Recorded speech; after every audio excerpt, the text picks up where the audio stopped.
پھر وہ بات کرتی ہیں، وہ کہتی ہیں کہ جناب میرا جو آڈینس ہے وہ ہمارے عہدیدار ہیں پورے ملک کے اندر، ٹکٹ ہولڈرز ہیں، پارٹی کے رہنما ہیں، سینٹرز ہیں، ایم این ایز ہیں، ایم پی ایز ہیں، میں ان کو بار بار بلاتی ہوں اڈیالہ جیل کے باہر، لیکن وہ یہاں پہ نہیں آتے۔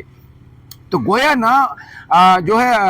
علیمہ خان مومنٹم بنانے میں کامیاب ہو رہی ہیں۔ سہیل آفریدی اب دیکھیں تو بری طرح ناکام ہو چکے ہیں کہ وہ موبلائز کر کے لوگوں کو اسلام آباد لے کے آئیں۔ یہاں پہ قیادت کا حال کوئی نہیں ہے۔ محمود اچکزئی بالکل خاموش ہو کے ایک سائڈ پہ بیٹھ گئے تھے ایک طویل عرصہ، اب وہ کہہ رہے ہیں کہ جناب میں شاید جو ہے ملک کی صورتحال کو دیکھ کے اور نزاکت کو سمجھتے ہوئے حالات کی چپ ہو کے بیٹھا تھا، اب میں جو ہے سامنے آ رہا ہوں، لیکن عملاً ان کی جانب سے بھی کچھ نہیں ہو رہا۔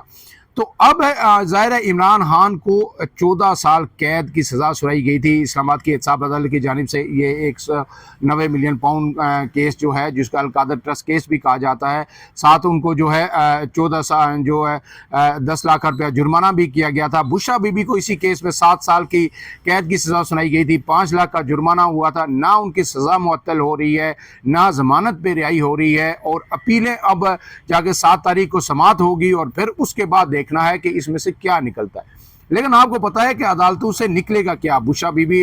کے ساتھ عمران خان اور پھر علیمہ خان سبھی تنقید کر رہے ہیں کہ یہ کمپرومائز جو ہے عدلیہ ہے، اور یہ جو بینچز ہیں یہ کمپرومائزڈ ہیں، یہ سارے ججز پر جس طرح ججز کی اسلام آباد ہائی کورٹ سے اب ٹرانسفر بھی کر دی گئی ہے، تو مزید امیدیں جو ہے پی ٹی آئی کی جو ہے کم ہوتی جا رہی ہیں کہ انہیں جو ہے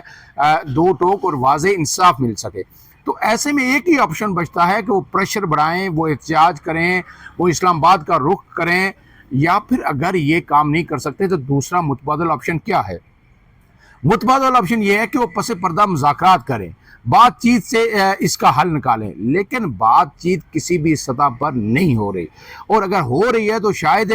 جو لوگ کر رہے ہیں ان کے پاس یہ اتھارٹی نہیں ہے جو ہے بیرسٹر گور جیسے لوگ کہ وہ عمران خان کے بیہاف پہ کوئی فیصلہ کر سکے۔ محمود اچکزئی تو بار بار کہتے ہیں کہ جناب میں دستخط کروا کے لے کے آؤں گا، لیکن وہ نوبت ابھی تک آئی کوئی نہیں۔ پھر جو کوٹ لکھپت جیل میں جو اصل قیادت جو موجود ہے، جو بات چیت کر سکتی ہے، جو سیاسی قیادت ہے، جن میں شاہ محمود قریشی ہیں، اعجاز چودھری کی جو حالت خراب ہے، ایک مرتبہ پھر وہ اسپتال پہنچ چکے ہیں، محمود الرشید وہاں پہ ہیں، یاسمین راشد ہیں، سرفراز چیمہ ہیں، ان کی رہائی کے حوالے سے بھی کوئی بات چیت نہیں سامنے آ رہی کہ کم سے کم ان کو تو رہا کیا جائے۔ تو ایسے میں پی ٹی آئی مکمل طور پر کنفیوز ہے، اور ایک اگر آپ کہیں یہ سوشل میڈیا جو بریگیڈ ہے پی ٹی آئی کی، یہ اپنے ٹویٹر چلانے کے لیے، سوشل میڈیا چلانے کے لیے ویلاگ کی حد تک کچھ لوگ باہر بیٹھے ہوئے ہیں، وہ اپنا چورن تو بیچ رہے ہیں، لیکن عملاً ایک سکوت اس وقت طاری ہے جہاں تک عمران خان کی رہائی کا معاملہ ہے یا پی ٹی آئی کی احتجاجی حکمت عملی کا معاملہ ہے۔ تو اب ایک مطلب پھر پی ٹی آئی کو یکسو ہونا پڑے گا، سر جوڑ کے بیٹھنا پڑے گا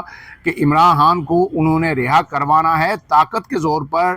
پریشر کے زور پر کروانا ہے، یا پھر بات چیت کے زور پر کروانا ہے۔ تو عمران خان کے ساتھ جو ملاقات بھی ہوئی تھی، آپ کو پتا ہے کہ سلمان صفدر کی، اس کا بھی کوئی پازیٹیو آؤٹ کم جو ہے باہر نہیں آیا۔ بشرا بی بی سے بھی ان کی ملاقاتیں ہوتی رہی ہیں، پھر خبریں آتی رہی ہیں، لیکن چیزیں جو ہے میٹیریلائزڈ نہیں ہو رہی، آگے نہیں بڑھ رہی، سنیل پیس پہ بھی آگے نہیں بڑھ رہی، مطلب ایک مکمل طور پر جمود کا شکار ہے۔ ایسے میں پی ٹی آئی قیادت کو اب وقت آ گیا ہے کہ ایک مرتبہ پھر سر جوڑ کر بیٹھے، اپنی پالیسی پہ اثر نو جو ہے نظر ثانی کرے، ایک واضح حکمت عملی بنائے، اور وہ حکمت عملی لے کے عمران خان کے پاس جائے، عمران خان کو اس پر کنونس کرے، تاکہ یہ جو ملک کے اندر یہ جو سیاسی تناؤ موجود ہے، باہر کے مسائل بے شمار ہیں، لیکن میں بار بار یہ کہتا ہوں کہ ملک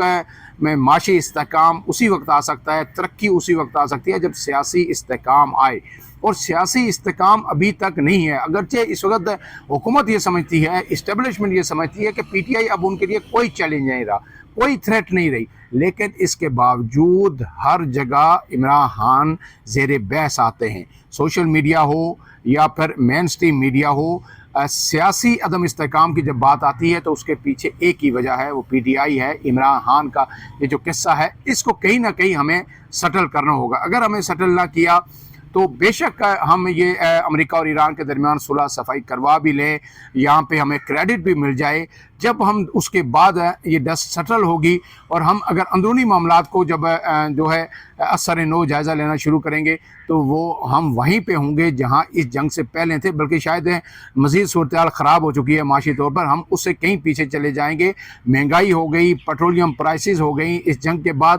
تو اب ہمیں ضرورت ہے اندرونی طور پر استحکام کی، اور اس کے لیے سب کو سنجیدہ کوشش کر کے مل کے آگے بڑھنا ہوگا۔ فی الحال کے لیے اتنا ہی۔ عمران اعظم کو دیجیے اجازت، اللہ حافظ۔